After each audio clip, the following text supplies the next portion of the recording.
Fearful, avoidant attachment style, and trust issues.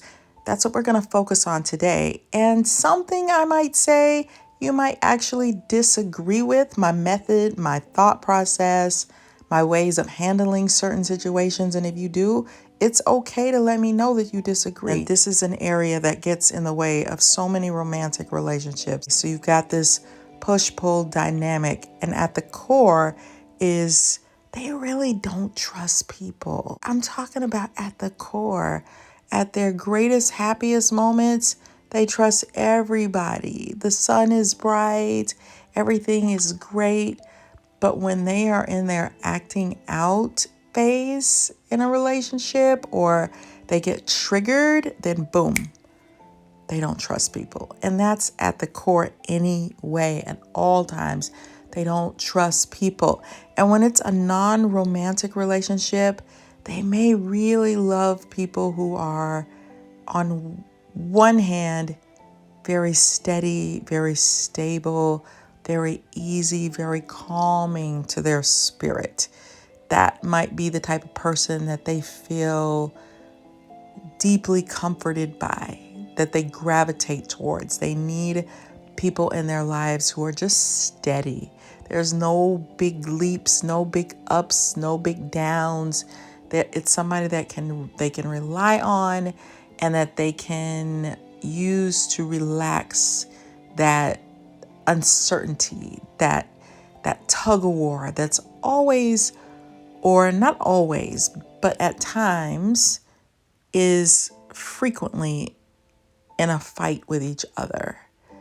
So the other type of person that they may feel very attracted to are colorful people, people with multiple layers, people who are interesting, intriguing, because these people are interesting and intriguing, and they may present as a secure attachment style because that's what they need. They need security. They need stability.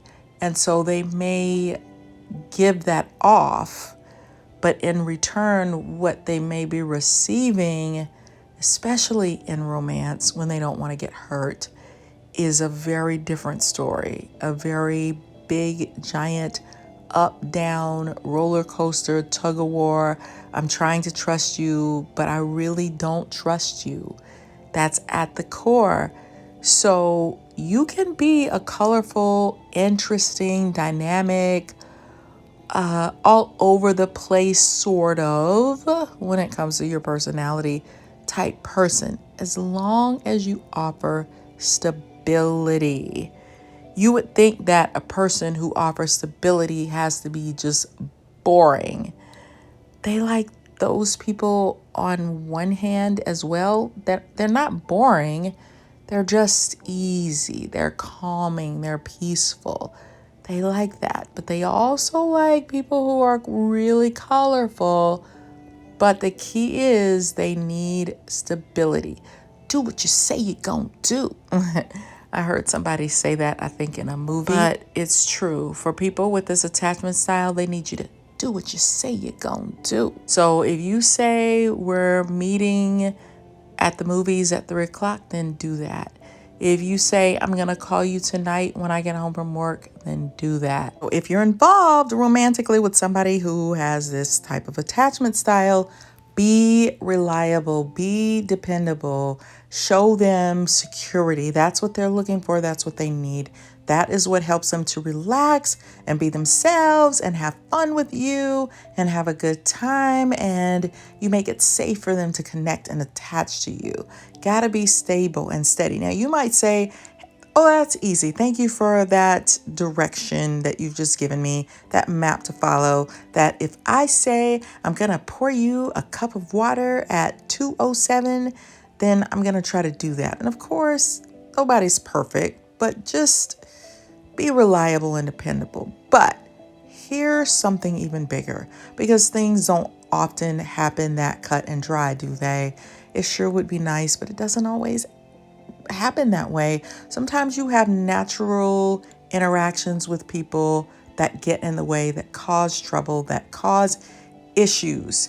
And I'll give you an example for me personally that's happened recently. Where I work, they are doing construction.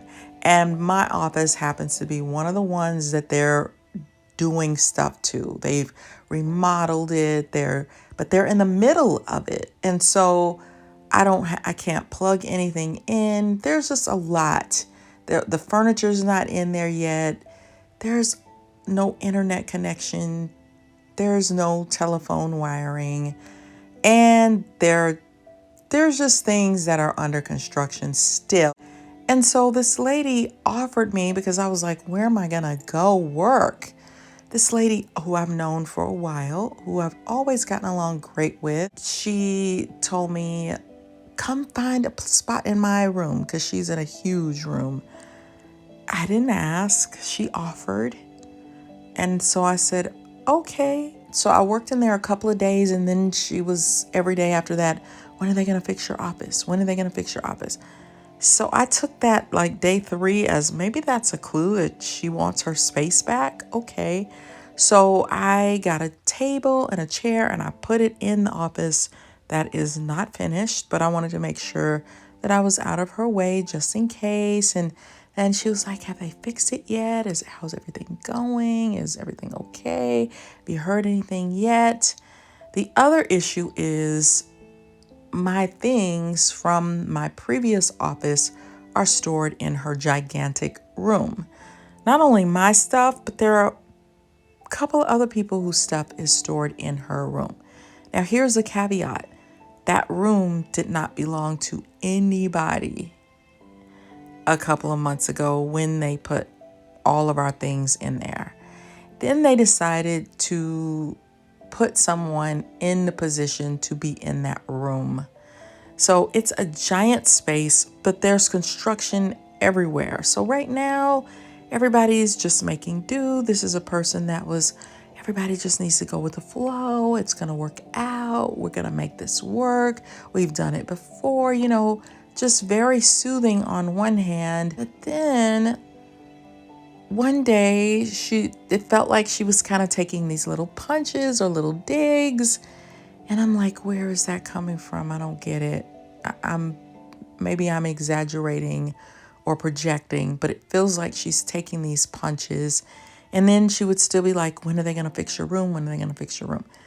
Next thing I know, about 5 days after we moved back in with all this construction going on, all of a sudden somebody comes over and says, she wants all your stuff out. And where do you want to put it? Do you want to put it in your office or the one right next door? Because she wants it out. And it's like, oh my God. Like, the problem with that is that I had told her before, I just was getting it out on my own. And our boss said, no, do not do that. Just wait a few more days. They're going to put more furniture in there. And rather than move all that stuff in, and just to move it back out is a waste, and it's going to cause problems for people who are trying to work. So just be still for a second. It's in a corner. Leave it alone. Don't touch it. So all of a sudden, it's like, get that stuff out of my room, Even with all of the understanding talks, and we just got to make this work. I understand her not wanting my things in her office. I totally get it. In her gigantic room, I totally get it.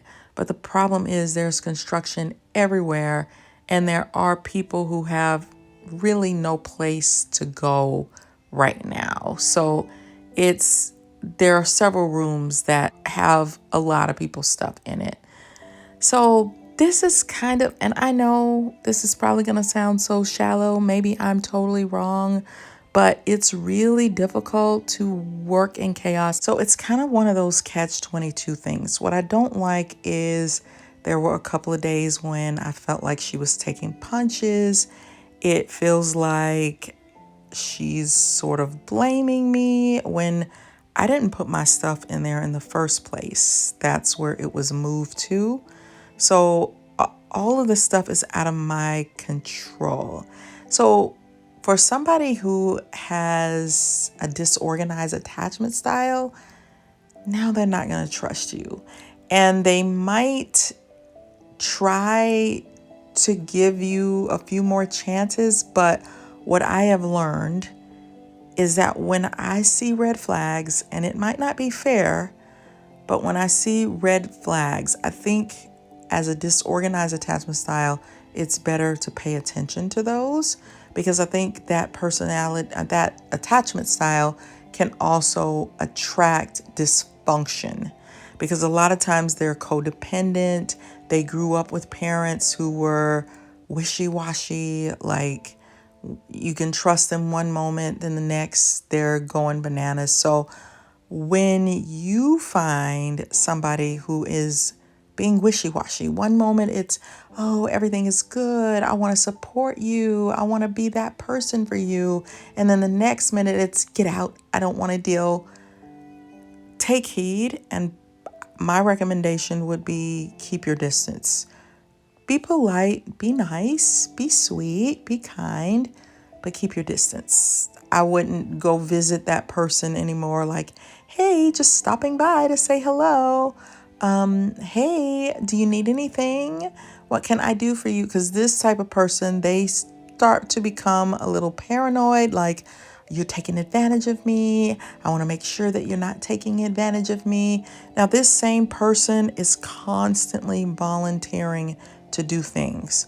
Oh, I'll take on that project, or put everything in my office and I'll divvy them out to everyone because I know everyone's busy. Oh, I'll come up on the weekend and work.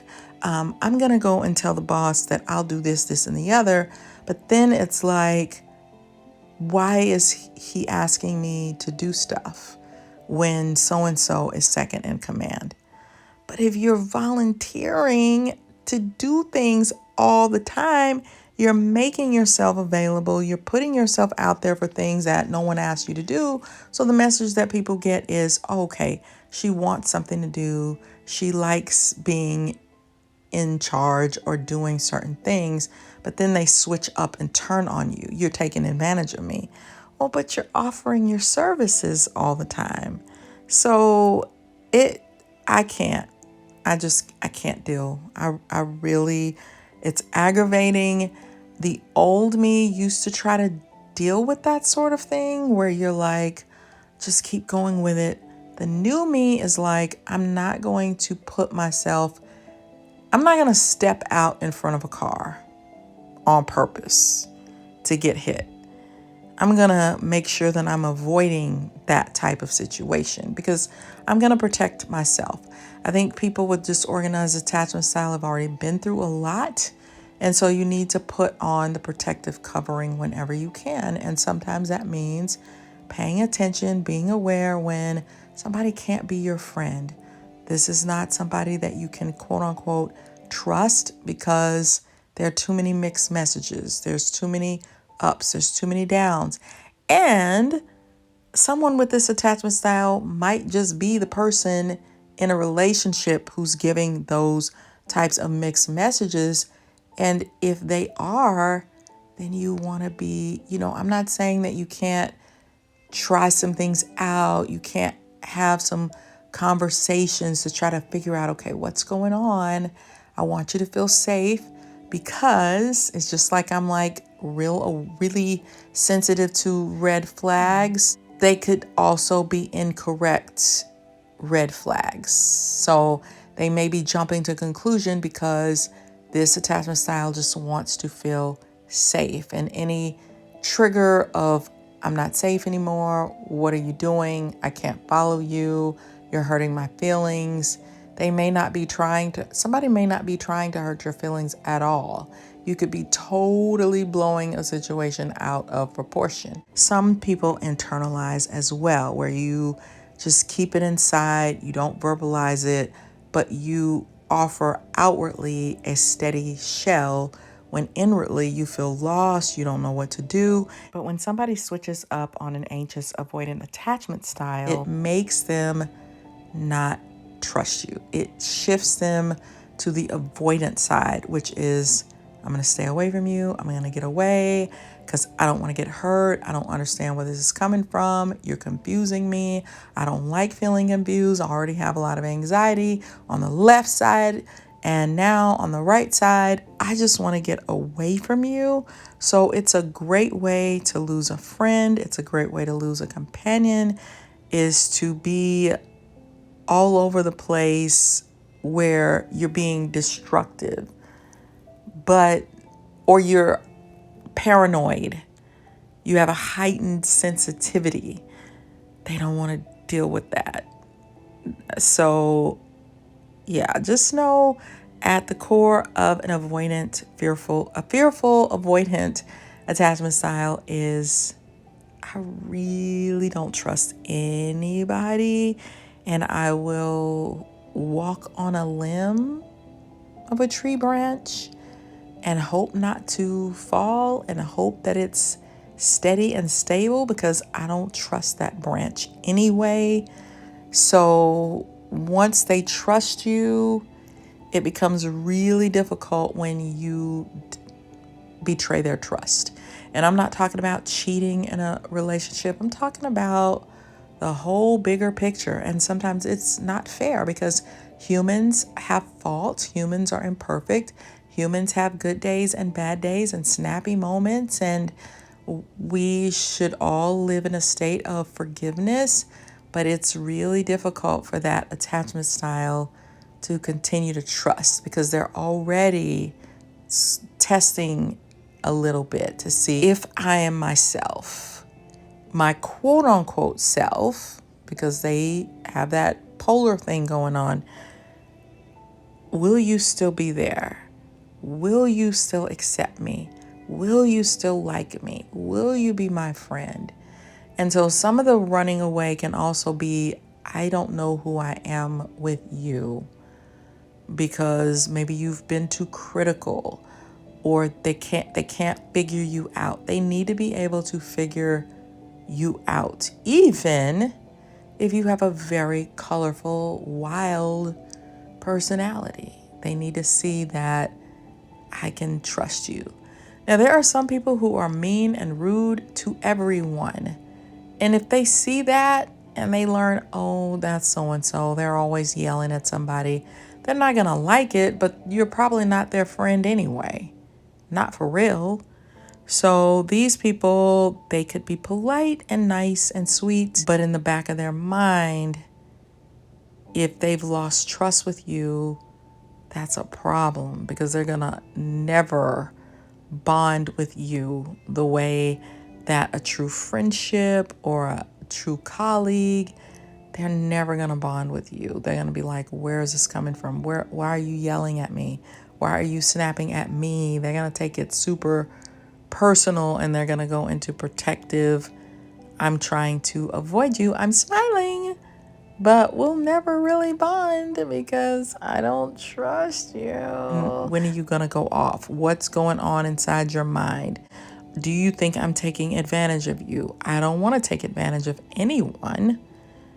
But if the paranoia starts, and like I said, it's been a stressful work week with all the craziness. So just wanted to let you know, at the core of these people, trust issues. So I would say it's okay to leap out there and try to bridge some trust if you can get ahead of a situation and lay some groundwork and foundation.